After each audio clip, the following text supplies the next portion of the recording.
झिझिरिया।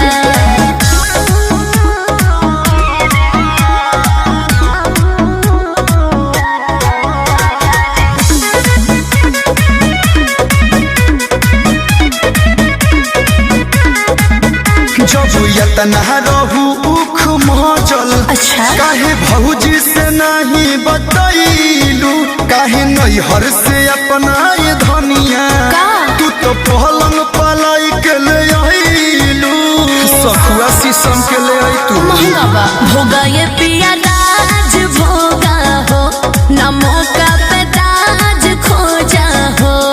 हनु फरा के तू सुते दा होई जत न लुटे दा बुते दा न जला दीढ़ी बहरिया। हर बुखाव न रे ना छोड़ी के बिहान चल जाई बबलमु बाता खेली के जाई हम झिझिरिया। छोड़ी के बिहान चली जाई पाए राजा जी खेली के जाई हम झिझिरिया।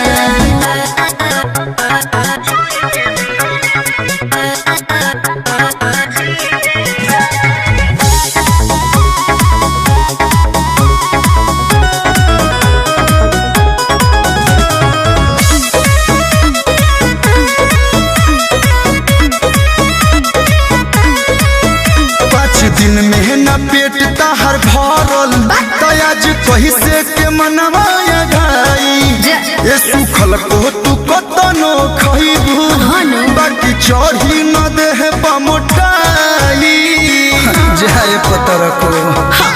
मरद से न मान भारे हो, दर्द पसान पारे हो। कहे कलू पंकज की धके कमरिया न रोबहरो शरीर से शरीरिया। अरे तो कहाँ जाई छोड़ी के बिहान चल जाई बबलमु बाता खेल के जाई हम झिझिरिया। छोड़ी के बिहान चल जाई बबरे जाजी खेल के जाई हम झिझिरिया। कमाही न तो खइबू का। अरे रउआ भोजन से कम बने।